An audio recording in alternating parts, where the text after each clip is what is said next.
अस्सलाम वालेकुम क्लास। आप अपनी टेक्स्ट बुक के पेज नंबर 262 पे हैं। आपके पास चैप्टर नंबर 26 की एक्सरसाइज है। इसमें सबसे पहला क्वेश्चन है फिल इन द ब्लैंक्स का। इसमें आपके पास जो पहली स्टेटमेंट है वो देखें, water is slower to heat and dash than air. तो इसमें आएगा slowly changes temperature than air. Second आपके पास है the distribution of life in lakes depend on access to dash and to place for attachment. तो इसमें आपके पास आएगा लाइट। ठीक है। थर्ड आपके पास है ecosystem on land is also known as dash ecosystem. तो इसमें आएगा लिथोस्फेरिक और टेरेस्ट्रियल इकोसिस्टम।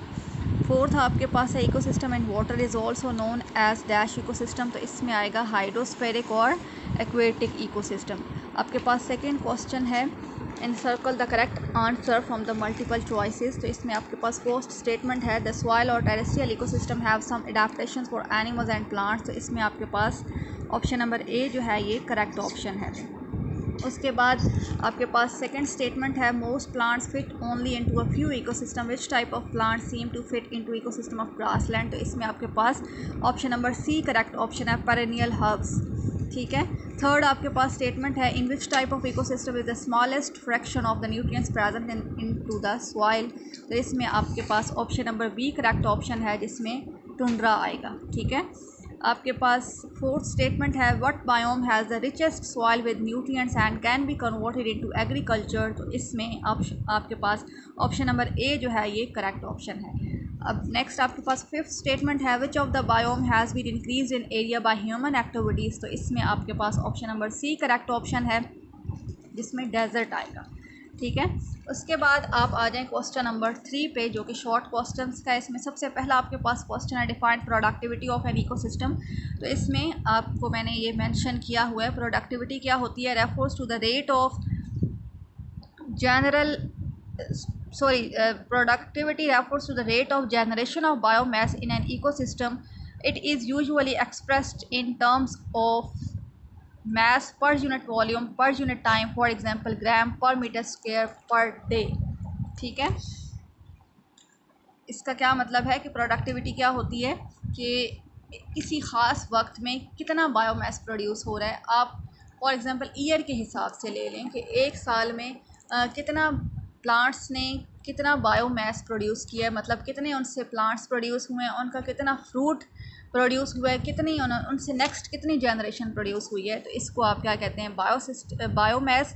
तो एक साल के अंदर अगर आप देखें तो आप लिखेंगे ग्राम पर मीटर स्क्वायर पर ईयर, और अगर आप एक दिन के हवाले से देख लें तो आप लिखेंगे ग्राम पर मीटर स्क्वायर पर डे। तो किसी स्पेसिफिक टाइम में कितना वॉल्यूम प्रोड्यूस हुआ है बायोमास का, इसको आप क्या कहते हैं, प्रोडक्टिविटी।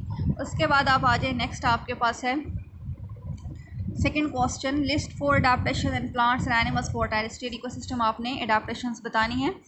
अब इसमें आपके पास फर्स्ट अडाप्टेशन है सपोर्टिंग टिश्यूज़, जैसे कि जाइलम और फ्लोएम प्लांट्स में मौजूद होते हैं या स्केलेटन एनिमल्स में मौजूद होता है। सेकेंड अडाप्टेशन है कंजर्वेशन ऑफ वाटर।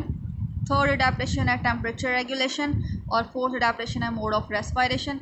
इसके अलावा और भी अडाप्टेशन हैं, जैसे कि रेस्पायरेशन के अलावा बाकी अडाप्टेशन में जैसे आपके पास फूड की या न्यूट्रिशन में या डाइजेस्टिव सिस्टम की अडाप्टेशन है, या इस तरह की अडाप्टेशन जो हैं ये टेरेस्ट्रियल ऑर्गेनिजम्स में पाई जाती हैं। उसके बाद आपके पास नेक्स्ट क्वेश्चन है name 3 zones in lake ecosystem. आपने जोन्स बताने हैं लेक इकोसिस्टम में। तो 3 जोन्स हैं, लिटोरल जोन, लैमनेटिक जोन और प्रोफंडल जोन। फोर्थ आपके पास क्वेश्चन है how many biomes are present in the world, name only 5 of them. आपने टोटल बायोम्स बताने वर्ल्ड में और 5 के नाम बताने हैं। तो 10 बायोम्स हैं टोटल, जिसमें से मैंने आपको 8 मेंशन कर दिए हैं। टेम्परेट डेसिडुअस फॉरेस्ट है, कॉनिफरस फॉरेस्ट है, वुडलैंड है, चपड़ाल है, टुंड्रा है, डेजर्ट है, ग्रासलैंड है और ट्रॉपिकल सवाना है। ठीक है। तो इनमें से कोई भी 5 आप मेंशन कर सकते हैं, लेकिन टोटल जो बायोम्स हैं वो 10 हैं। उसके बाद फिफ्थ क्वेश्चन है give the names of some major ecosystems on land and Pakistan. तो आपने 5 इकोसिस्टम बताने हैं, ये आप अपने चैप्टर में पढ़ भी चुके हैं। टेम्परेट डेसिडुअस फॉरेस्ट है, coniferous, alpine and boreal forest है, ग्रासलैंड है, डेजर्ट है, टुंड्रा है।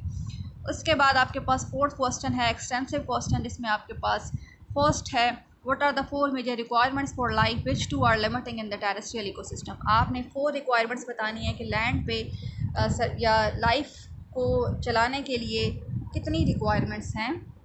और उनमें से कौन सी हैं जो कि टेरेस्ट्रियल इकोसिस्टम में लिमिटिंग है, मतलब इवनली डिस्ट्रीब्यूटेड नहीं है, किसी जगह पे वो ज़्यादा है, किसी जगह पे कम है, जिसकी वजह से लाइफ इफ़ेक्ट होती है। तो आपने पहले जो रिक्वायरमेंट्स बतानी है वो देख लें। लाइट है, वाटर है, एयर है, टेम्परेचर है और न्यूट्रिएंट्स हैं। ठीक है, लाइट हो गई, वाटर, एयर, टेम्परेचर और न्यूट्रिएंट्स। ठीक है, उसके बाद आपके पास जो लिमिटिंग फैक्टर्स हैं वो हैं टेम्परेचर और वाटर, क्योंकि टेम्परेचर अर्थ पे इवनली या टेरेस्ट्रियल इकोसिस्टम पे इवनली डिस्ट्रीब्यूटेड नहीं है। किसी जगह पे टेम्परेचर बहुत ज़्यादा, जैसे ये आपके पास पोलर एरियाज़ में तो टेम्परेचर फ्रीजिंग पॉइंट से भी कम होता है। टेम्परेट जो एरियाज़ होते हैं वहाँ पे अब हवा मतदिल होती है, और ट्रॉपिकल जो एरियाज़ हैं वहाँ पे टेम्परेचर बहुत ज़्यादा होता है, बहुत गर्मी होती है। इसी तरह से वाटर भी आपके पास इवनली डिस्ट्रीब्यूटेड नहीं है, कुछ एरियाज़ ऐसे हैं जहाँ पे वाटर बहुत ज़्यादा है और कुछ एरियाज़ ऐसे हैं जहाँ पे वाटर बहुत कम है। तो ये दोनों फैक्टर्स ऐसे हैं जिनकी वजह से लाइफ इफ़ेक्ट होती है। इसके बाद आप नेक्स्ट पे आ जाएँ।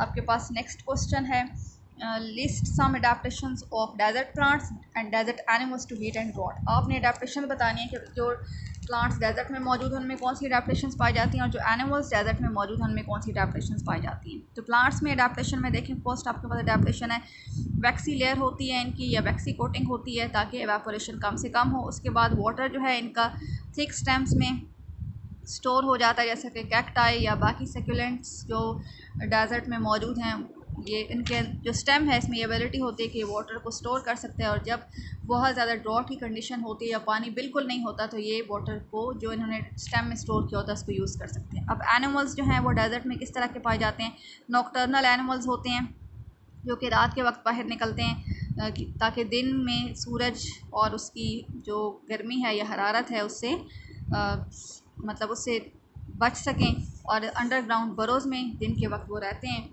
जो ज़मीन के अंदर उन्होंने अपनी बिल बनाई होती है या बरो बनाई होती है उसमें रहते हैं, और रात के वक्त निकलते हैं। तो डेजर्ट में जो एनिमल्स हैं वो नॉकटर्नल हैं, दिन के वक्त वो बाहर नहीं निकलते ताकि वो गर्मी की शिद्दत से बच सकें। उसके बाद अब आपके पास थर्ड क्वेश्चन है, where is life in oceans most abundant and why. जो ओशंस हैं वहाँ पे लाइट कौन सी ऐसा उनका कौन सा एरिया जिसमें लाइफ बहुत ज़्यादा है और उसकी वजह क्या है। तो ये देखें, because land is near by there are large discharges of nutrient rich land run off into coastal water। क्योंकि लैंड जो है वो जो समंदर का कोस्टल एरिया होता है या जो उसका नियर शोर एरिया होता है, मतलब जो साहिल का इलाका होता है, वहाँ पे ज़मीन बिल्कुल करीब ही होती है, वहाँ से बहुत से न्यूट्रिएंट्स बह के कोस्टल वाटर में आ जाते हैं। इसके अलावा फर्दर जो अप वेलिंग्स हैं from the deep ocean can provide cool and nutrient rich currents along the edge of continental shelf. जो अप वेलिंग्स मतलब जो लहरें वगैरह बनती हैं डीप ओशन मतलब समंदर की गहराई में जो लहरें बनती हैं वो जब ऊपर को आती हैं तो अपने साथ न्यूट्रिएंट्स भी लेके आती हैं कॉन्टीनेंट्स पे, या उसका जो साहिल का इलाका है वहाँ पे न्यूट्रिएंट्स भी ले आती हैं वो लहरें, जिसकी वजह से coastal marine life is the most abundant in the world. Coastal का जो एरिया है या साहिल का एरिया होता है वहाँ पे लाइफ बहुत ज़्यादा होती है। तो आपके पास फोर्थ क्वेश्चन है, distinguish between 3 different zone in the lake ecosystem. आपने 3 जोन बताने हैं लेक इकोसिस्टम में, तो वो आपने उनकी डिटेल अपने चैप्टर में देख ली थी। लिटोरल जोन है, लैमनेटिक जोन और प्रोफंडल जोन है। पेज नंबर 252 से 253 तक आप इसमें मेंशन कर सकते हैं। ठीक हो गया।